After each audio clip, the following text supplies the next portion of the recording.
नमस्कारम, जय श्री कृष्णा। स्वागत है आपका एक बार फिर से हमारे YouTube चैनल सनातन धर्म ज्ञान में। पिछली वीडियो में हमने श्रीमद् भागवत गीता जी के 10वें अध्याय के सभी श्लोकों का हिंदी में वर्णन किया था।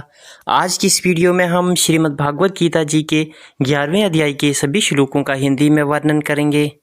आप हमारे इस YouTube चैनल सनातन धर्म ज्ञान को सब्सक्राइब करें तथा बेल आइकन ज़रूर दबाएं ताकि आने वाली वीडियो की नोटिफिकेशन आप तक सबसे पहले पहुंचे। तो चलिए वीडियो को स्टार्ट करते हैं। श्रीमद् भागवत गीता जी के 11वें अध्याय के पहले श्लोक में अर्जुन बोले, मुझ पर अनुग्रह करने के लिए आपने जो परम गोपनीय अध्यात्म विषयक वचन अर्थात उपदेश कहा, उससे मेरा ये अज्ञान नष्ट हो गया है। दूसरे श्लोक में बताते हैं, क्योंकि हे कमल नेत्र, मैंने आपसे भूतों की उत्पत्ति और प्रलय विस्तार पूर्वक सुने हैं तथा आपकी अविनाशी महिमा भी सुनी है। तीसरे श्लोक में बताते हैं, हे परमेश्वर, आप अपने को जैसा कहते हैं यह ठीक ऐसा ही है, परंतु हे पुरुषोत्तम, आपके ज्ञान, ऐश्वर्य, शक्ति, बल, वीर्य और तेज से युक्त ऐश्वर्य रूप को मैं प्रत्यक्ष देखना चाहता हूँ। चौथे श्लोक में बताते हैं, हे प्रभु, यदि मेरे द्वारा आपका वह रूप देखा जाना शक्य है, ऐसा आप मानते हैं, तो हे ये योगेश्वर, उस अविनाशी स्वरूप का मुझे दर्शन कराइए। पांचवें श्लोक में बताते हैं, श्री भगवान बोले, हे पार्थ, अब तू मेरे सैकड़ों हजारों नाना प्रकार के और नाना वर्ण तथा नाना आकृति वाले अलौकिक रूपों को देख। छठे श्लोक में बताते हैं, हे भरतवंशी अर्जुन, तू मुझ में आदित्यों को अर्थात आदित्य के 10 पुत्रों को, 8 वसुओं को, 11 रुद्रों को, दोनों अश्विनी कुमारों को और 49 मरुदनों को देख तथा और भी बहुत से पहले न देखे हुए आश्चर्यमय रूपों को देख। फिर 7वें श्लोक में बताते हैं, हे अर्जुन, अब इस शरीर को एक जगह स्थित चराचर सहित संपूर्ण जगत को देख तथा और भी जो कुछ देखना चाहता है वो सब देख। फिर 8वें श्लोक में बताते हैं, परंतु मुझको तू इन अपने प्राकृतिक नेत्रों द्वारा देखने में निसंदेह समर्थ नहीं है।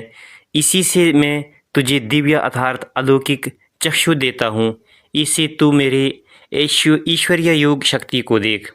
फिर 9वें श्लोक में बताते हैं, संजय बोले, हे राजन, महायोगेश्वर और सब पापों के नाश करने वाले भगवान ने इस प्रकार कहा कर उसके पश्चात अर्जुन को परम ऐश्वर्य युक्त दिव्य स्वरूप दिखलाया।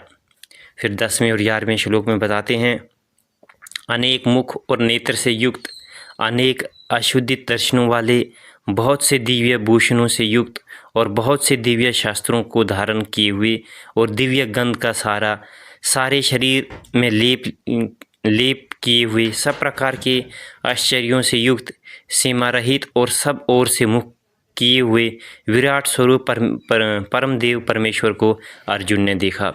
फिर 12वें श्लोक में बताते हैं, आकाश में 1000 सूर्य के एक साथ उदय होने से उत्पन्न जो प्रकाश हो, वह भी उस विश्वरूप परमात्मा के प्रकाश के सदृश कदाचित ही हो। फिर 13वें श्लोक में बताते हैं, पांडुपुत्र अर्जुन ने उस समय अनेक प्रकार से विभक्त अर्थात पृथक पृथक संपूर्ण जगत को देवों के देव श्री कृष्ण भगवान के उस शरीर में एक जगह स्थित देखा। फिर 14वें श्लोक में बताते हैं, उसके अनंतर आश्चर्य से चकित और पुलकित शरीर अर्जुन प्रकाशमय विश्वरूप परमात्मा को श्रद्धा भक्ति सहित सिर से प्रणाम करके हाथ जोड़कर बोले। फिर अगले 15वें श्लोक में बताते हैं, अर्जुन बोले, हे देव, मैं आपके शरीर में संपूर्ण देवों को तथा अनेक भूतों के समुदायों को, कमल के आसन पर विराजित ब्रह्मा को, महादेव को और संपूर्ण ऋषियों को तथा दिव्य सर्पों को देखा है। अगले 16वें श्लोक में बताते हैं, हे संपूर्ण विश्व के स्वामी, आपको अनेक भुजा, पेट, मुख और नेत्रों से युक्त तथा सब ओर से अनंत रूपों वाला देखता हूँ। हे विश्वरूप, मैं आपके न अंत को देखता हूँ, न मध्य को और न अनादि को। फिर 17वें श्लोक में बताते हैं, आपको मैं मुकुटयुक्त, गदायुक्त और चक्रयुक्त तथा सब ओर से प्रकाशमान तेज की पुंज, प्रज्वलित अग्नि और सूर्य के सदर्शन ज्योतिर्मुख, ज्योतियुक्त, कठिनता से देखने योग्य, जाने योग्य और सब ओर से अप्रेम स्वरूप देखता हूँ। 18वें श्लोक में बताते हैं, आप ही जानने योग्य परम अक्षर अर्थात पारब्रह्म परमात्मा हैं।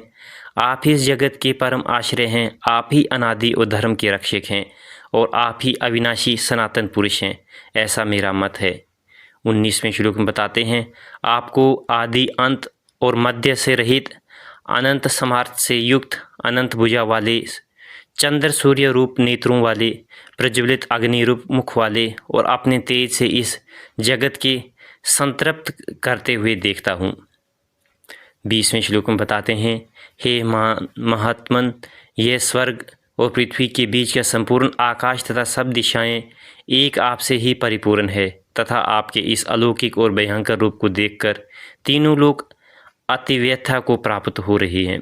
21वें श्लोक में बताते हैं, वे ही देवताओं के समूह आप में प्रवेश करते हैं और कुछ भयभीत होकर हाथ जोड़े आपके नाम और गुणों का उच्चारण करते हैं तथा महर्षि और सिद्धियों के समुदाय कल्याण हो ऐसा कहकर उत्तम उत्तम स्तोत्रों द्वारा आपकी स्तुति करते हैं। 22वें श्लोक में बताते हैं, जो 11 रुद्र और 12 आदित्य तथा 8 वसु, संध्यागन, विश्वदेव, अश्विनी कुमार तथा मृदन और पितरों का समुदाय तथा गंधर्व, राक्षस, यक्ष और सिद्धों के समुदाय हैं, वे सभी विस्मित होकर आपको देखते हैं। 23वें श्लोक में बताते हैं, हे महाबाहु, आपके बहुत मुख और नेत्र वाले, बहुत हाथ और जंघा और पैरों वाले, बहुत उदारों वाले और बहुत सी दाढ़ी के कारण अत्यंत विकराल महान रूप को देखकर सब लोग व्याकुल हो रहे हैं तथा मैं भी व्याकुल हो रहा हूँ। 24वें श्लोक में बताते हैं, क्योंकि हे विष्णु, आकाश में स्पर्श करने वाले दैत्यमान, आप अनेक वर्णों से युक्त तथा फैलाए हुए मुख और प्रकाशमान विशाल नेत्रों से युक्त आपको देखकर भयभीत अता करने वाला मैं धीरज और शांति नहीं पाता हूँ। 25वें श्लोक में बताते हैं, दाढ़ों के कारण विकराल और प्रलयकाल की अग्नि के समान प्रज्वलित आपके मुखों को देखकर मैं दिशाओं को नहीं जानता हूँ और सुख भी नहीं जानता हूँ, इसलिए हे देवेश, हे जगत निवास, आप प्रसन्न हों। 26वें 27वें श्लोक में बताते हैं, वे सभी धृतराष्ट्र के पुत्र राजाओं के समुदाय सहित आप में प्रवेश कर रहे हैं और भीष्म पितामह, द्रोणाचार्य तथा वे कर्ण और हमारे पक्ष के भी प्रधान योद्धाओं के सहित आपके सब आपके दाढ़ियों के कारण विकराल भयंकर मुखों में बड़े वेग से दहाड़ते हुए प्रवेश कर रहे हैं और कई एक चूर्ण हुए सिरों सहित आपके दांत के बीच में लगे हुए दिख रहे हैं। 28वें श्लोक में बताते हैं, जैसे नदियों के बहुत से जल के प्रवाह स्वाभाविक ही समुद्र के ही सम्मुख दौड़ते हैं अर्थात समुद्र में प्रवेश करते हैं, वैसे ही ये नरकलोक के वीर भी आपको प्रज्वलित मुखों में प्रवेश कर रहे हैं। 29वें श्लोक में बताते हैं, जैसे पतंग मोहवंश नष्ट होने के लिए प्रज्वलित अग्नि में अतिवेग से दौड़ते हुए प्रवेश करता है, वैसे ही ये सब लोग भी आपके नाश के लिए आपके मुखों में अतिवेग से दौड़ते हुए प्रवेश कर रहे हैं। 30वें श्लोक में बताते हैं, आप उन संपूर्ण लोगों को प्रज्वलित मुखों द्वारा ग्रास करते हुए सब ओर से बार बार चाट रहे हैं। हे विष्णु, आपका उग्र प्रकाश संपूर्ण जगत को तेज द्वारा परिपूर्ण करके तपा रहा है। 31वें श्लोक में बताते हैं, मुझे बतलाए कि आप उग्र रूप वाले कौन हैं। हे देवों में श्रेष्ठ, आपको नमस्कार हो, आप प्रसन्न होइए। आदि पुरुष आपको मैं विशेष रूप से जानना चाहता हूँ, क्योंकि मैं आपकी प्रवृत्ति को नहीं जानता।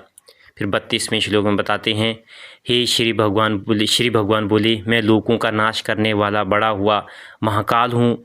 इस समय इन लोगों को नष्ट करने के लिए प्रवृत्त हुआ हूँ, इसलिए मैं जो प्रतिपक्षों की सेना से स्थित लोग हैं, वे सब तेरे बिना भी नहीं रहेंगे अर्थात तेरे युद्ध न करने पर भी इन सब का नाश हो जाएगा। 33वें श्लोक में बताते हैं, अतएव तू उठ, यश प्राप्त कर और शत्रुओं को जीत कर धन धन्य से संपन्न राज्य को भोग। ये सब शूरवीर पहले ही से मेरे ही द्वारा मारे हुए हैं, वे स्वयं संचित, तू तो केवल निमित्त मात्र बन जा। 34वें श्लोक में बताते हैं, द्रोणाचार्य और भीष्म पितामह तथा जयद्रथ और कर्ण तथा और भी बहुत से मेरे द्वारा मारे हुए शूरवीर योद्धाओं को तू मार। भय मत कर, निसंदेह तो युद्ध में वैरियों को जीतेगा, इसलिए युद्ध कर। 35वें श्लोक में बताते हैं, संजय बोले, हे केशव, भगवान के इस वचन को सुनकर मुकुटधारी अर्जुन हाथ जोड़कर कांपते हुए नमस्कार करके फिर भी अत्यंत भयभीत होकर प्रणाम करके भगवान श्री कृष्ण के प्रति गदगद वाणी से बोले। 36वें श्लोक में बताते हैं, अर्जुन बोले, हे अंतर्यामी, ये योग्य ही है कि आपके नाम, गुण और प्रभाव के कीर्तन से जगत अति हर्षित हो रहा है और अनुराग को प्राप्त हो रहा है तथा भयभीत राक्षस लोग दिशाओं में भाग रहे हैं और सब सिद्धगणों के समुदाय नमस्कार कर रहे हैं।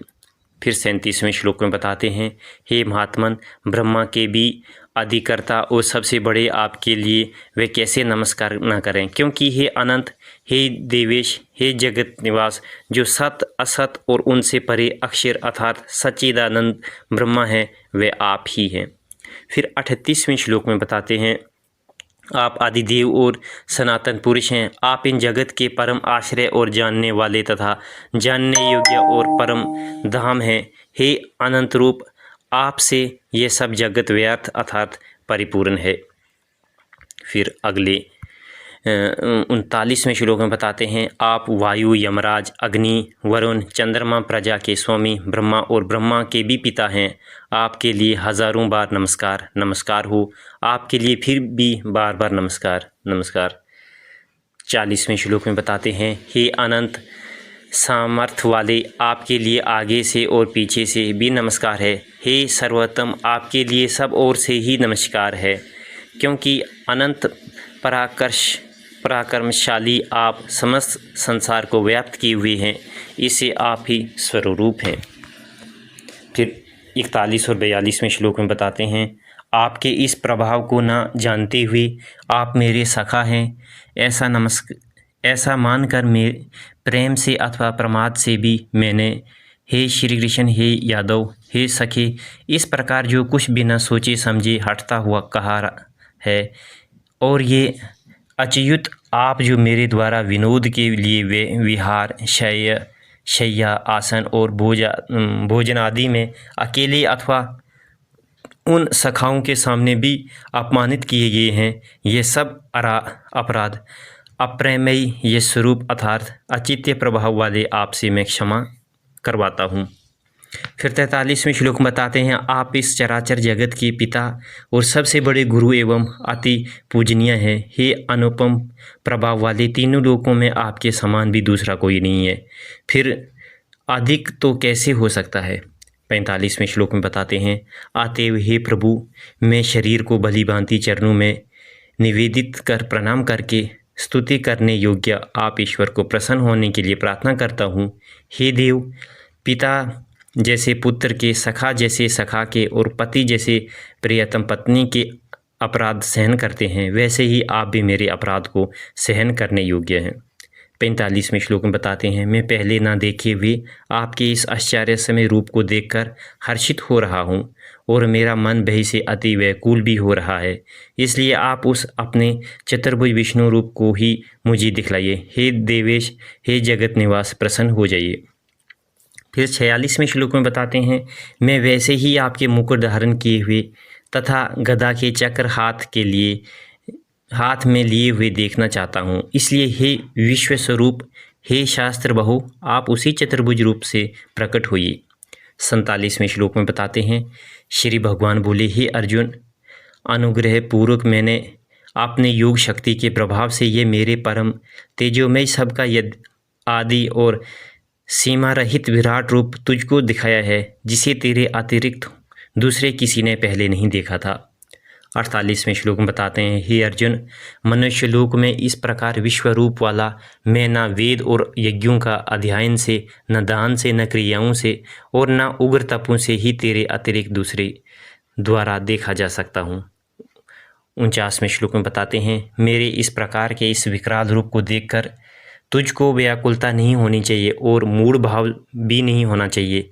तू भय रहित और प्रीतियुक्त मन वाला होकर उसी मेरे इस शंख चक्र गदा पदायुक्त चतुर्भुज रूप को फिर से देख।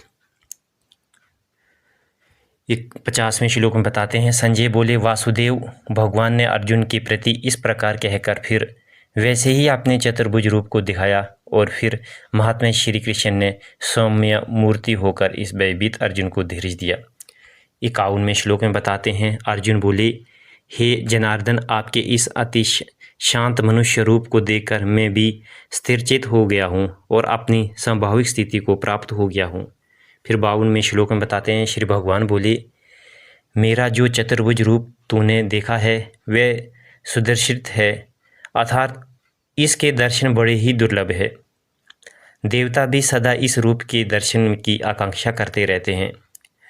53वें श्लोक में बताते हैं, जिस प्रकार तुझने मुझको देखा है इस प्रकार चतुर्भुज रूप वाला मैं न वेदों से, न तप से, न दान से और न यज्ञ से देखा जा सकता हूँ।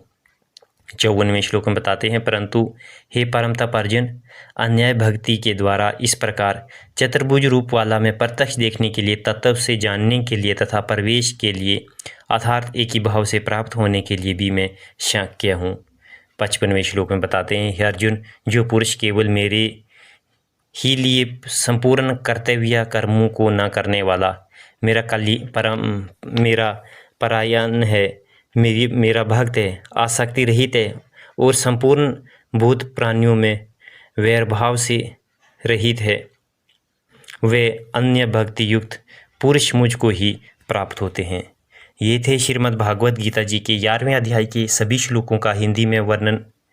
अगली वीडियो में हम श्रीमद् भागवत गीता जी के 12वें अध्याय के सभी श्लोकों का हिंदी में वर्णन करेंगे। आप हमारे यूट्यूब चैनल सनातन धर्म ज्ञान को सब्सक्राइब करें तथा बेल आइकन ज़रूर दबाएं तथा दूसरे लोगों के साथ शेयर ज़रूर करें ताकि आने वाली वीडियो की नोटिफिकेशन आप तक सबसे पहले पहुंचे। नमस्कारम, जय श्री कृष्ण।